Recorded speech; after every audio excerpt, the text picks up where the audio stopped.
আপনারা অনেকেই বলতেছেন ভাই আপনি কিভাবে গেলেন সৌদি আরব থেকে? কোন এজেন্সি ধইরা গেছেন? কিভাবে গেছেন? একটু জানাইলে আমার একটু ভালো হইতো। অনেকেই বলতেছেন আমরা এজেন্ট ধইরা আইতাম। কিভাবে কি খরচ হইছে? এইসব জানতে চাইতেছেন। আপনাদের জন্য এই ভিডিও পুরা দেইখেন যাতে বোঝেন যে আমি কিভাবে আসছি। তো আমি ২০২০ সালেই স্বপ্ন ছিল যে আমি ইটালির মাটিতে আসমু।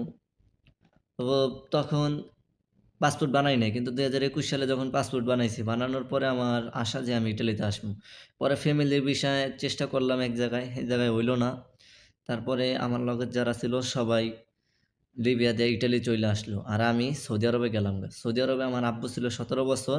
এমনকি আমার ভাই ব্রাদার অনেকেই আছে। আমি ভাবছি যে হয়তোবা ওই জায়গায় গেলে ইনকাম করা যাইব। তারা বলছে ৭০,০০০ ৮০,০০০ টাকা ইনকাম। তো আমি ভাবছি আমার ফ্যামিলি নিয়ে আমি ভালোই থাকবো। কিন্তু পরবর্তীতে যখন ওই দেশে যাই, যাওয়ার পরে যখন ক্যালারিংয়ের কাজে যাই, প্রচুর পরিমাণ পরিশ্রম। অনেক রোদ। রোদের মধ্যে ৫০ ডিগ্রি ৫২ ডিগ্রি রোদের মধ্যে কাজ করা লাগে। নাক দিয়ে মুখ দিয়ে রক্ত পড়ে। ওই জায়গায় কাজ-কাম করলাম ১ম ২ মাস। ভালোই টাকা-পয়সা কামাইলাম, বাড়িতে দিলাম। কিন্তু তারপরে চিন্তা করলাম যে এভাবে করলে তো বাঁচবো না। পরে আমি একটা ওয়ার্কশপে লাগলাম। ওয়ার্কশপে অনেক কষ্ট করলাম। কাম-কাজ কইরা সেলারি পাইতাম না বেশি। বাড়িতে ৳১০,০০০ র বেশি পাঠাইতে পারতাম না। পরবর্তীতে নিজের কাছে অনেক খারাপ লাগলো। তো ওয়ার্কশপে করতে প্রায় ১ বছরের কাছাকাছি হইয়া যায়গা।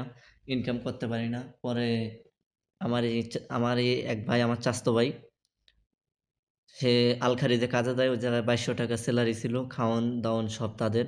ওই জায়গায় কাজে দেয়। ওই জায়গায় যেয়ে একটানা ৬ মাস কাজ করি। কাজ করার পরে ভালোই সেলারি ছিল। তো এর মধ্যে আমি ২-৩ বার ২ বার এপ্লাই কইরা লাইছি। যে ইটালির জন্য আমি ২ বার জমাও দিছি। কিন্তু আমার নোলস্তাহে কিন্তু ভিসা ওঠে না। পরবর্তীতে আমি অনেক টেনশনে ছিলাম। তো আলখারিজে কাজ কইরা আসার পরে রিয়াদে আসলাম চান্দের দিন। পরে ওখান থেকে আবার ঈদ কাটাইয়া ৬ দিন পরে আবার গেলাম আব্দুল্লাহ সিটি। আব্দুল্লাহ সিটি যাইয়া ওখানে ছিলাম ৬ মাস। আবার কাগজ জমা দিলাম, হেটাও রিজেক্ট খাইলাম। এরপরে চিন্তা করলাম যে ওই ৬ মাস কাজ করার পরে দেখি যে আমার ভালো একটা ইনকাম আইতাছে প্রতি মাসে। ৫০,০০০, ৬০,০০০, ৪০,০০০ এরকম। আবার ৮০,০০০, ১,০০,০০০ ও ইনকাম হয়। পরবর্তীতে চিন্তা করলাম যে না, এই দেশেই থাকমু। ২০৩০ সাল পর্যন্ত এই সৌদি আরবেই থাকমু। আর মিডল ইস্টে এরকম ভাই যে ১ম ২ বছরে ইনকাম করা একবারে যাইব না। ইনকাম মানে পাওয়াই যায় না। মনে হয় যে ইনকামই করতে পারতাছি না। হতাশ হয়ে যাই আমরা। কিন্তু ২ বছর পরে আমাদের ইনকাম বাইরা যায়। মিডল ইস্টে এরকম। পরবর্তীতে ওই জায়গা থেকে কাজ-কাম কইরা আসলাম রুমে। আসার পরে আরবাইনে গেদিমসানে আরবাইনে অনেক কাজ-কাম করলাম। পরে জেদ্দা গেলাম ২ মাস কাজ করলাম। ওখান থেকে আইয়া ব্লু ওয়ার্ল্ডে গতবার এই মাসেই অক্টোবর মাসে আমি নাইটে ডিউটি করতাম। এই সময় আমি নাইটে ডিউটি করতাম আ আব্দুল আ ব্লু ওয়ার্ল্ডে এই সময়। আর দিনেও ডিউটি করতাম। তো আমি ভাবতাম যে হয়তোবা আমার এই জায়গায় সবকিছু ঠিক আছে। আমার হ্যানেও ইনকাম ভালো আছে। কারণ আম ৮ ঘন্টায় পাইতাম ৳১৫০, ১৫ ঘন্টায় পাইতাম ৳৩০০। আমার খুবই ভালো সেলারি ছিল। ৳৩০০ পরবর্তীতে ওখানে ২ মাস করার পরে ওখান থেকে বাইর হইয়া লাগলাম আব্দুল্লাহ সিটি ওভারব্রিজের পাশে এক বিল্ডিং এর কাজ করতাম। বিল্ডিং এর কাজ করতাম।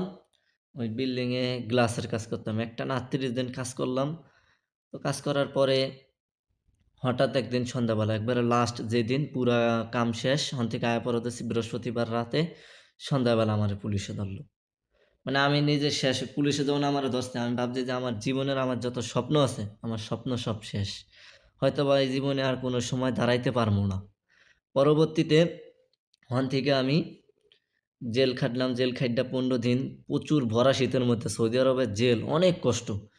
ভরা শীতের মধ্যে কষ্ট কইরা বাংলাদেশে যখন আসলাম, আসার পরে ১ম ৩ মাস ছিলাম। ৩ মাস থাকার পরে আর আমার ভালো লাগে না। মানে ইটালি তো স্বপ্নই। ইটালি আমার যাইতেই হইব। আমি মরি বাঁচি আমার ইটালি যাইতে হইব। আমি যেই দেশেই থাকি। যেমন পুলিশে ধরছে। মানে এর আগে স্বপ্ন তো পুরা শেষ হয়ে গেছিল যে আমি আর জীবনে ইটালি যাইম না। মানে আমি ভাবছি যে এই জায়গায় আমার জীবনের স্বপ্ন মানে এই জায়গায় আমি সেটেল। হ্যানে আমি থাকমু। কিন্তু পুলিশে যখন ধরছে তখন আমি চিন্তা করছি আমি মরি বাঁচি আমি ইটালি যাইমই। পরে দেশে আসলাম। দেশে আসার পরে ৩ মাস গেল। আম্মুরে বললাম। আম্মু বলল যে সিঙ্গাপুর যা।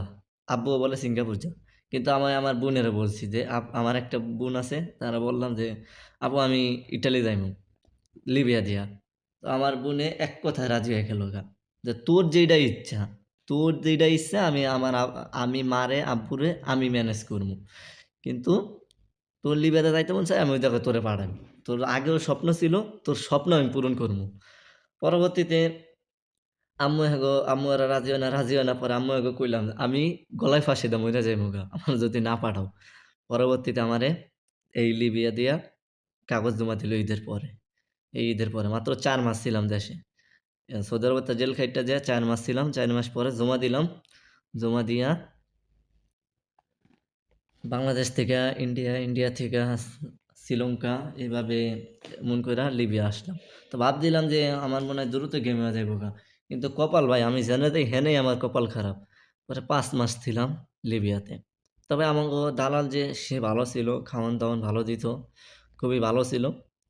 আ কিন্তু মেন্টালি মাথায় অনেক সমস্যা হয়ে যাইতেছিল। কারণ ফ্যামিলি অনেক টেনশন ছিল। ফ্যামিলিরে নিয়া টাকা-পয়সা ৳২২,০০,০০০ টাকা-পয়সা লইয়া অনেক খুবই টেনশনের মধ্যে ছিলাম আমি।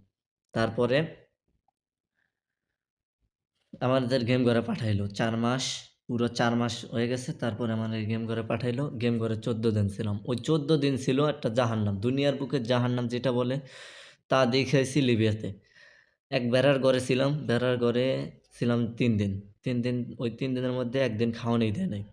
এর মধ্যে ২ দিন দিছে হেয়া হইলো খবজা। একটা রুটি ৩ বেলা। তারপর ওখান থেকে নিল একটা আয়না ঘরে, মানে একটা আয়না ঘরের মতো ছোট ঘর। ওই ঘরের মধ্যে পুরা অন্ধকার।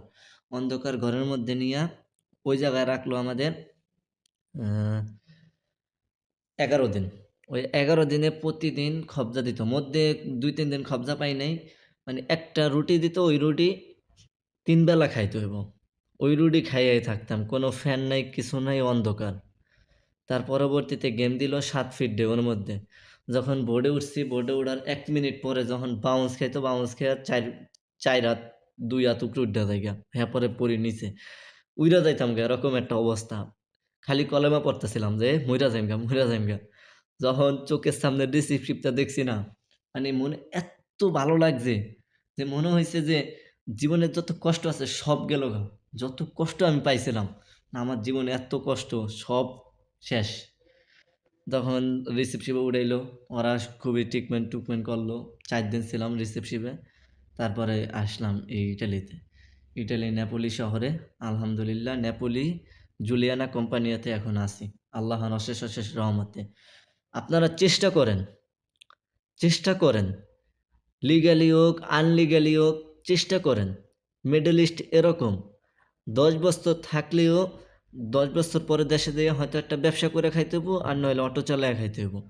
তবে আপনারা চেষ্টা করেন যেইভাবেই হোক, যে ইউরোপে যদি আসার উদ্দেশ্য থাকে, পূরণ করতে হইব। আমার ২০ সালের স্বপ্ন ছিল। আমি ২৪ সালে স্বপ্ন তছনছ করে দিছি। আমি আসমু না, ইটালি যাইমু না।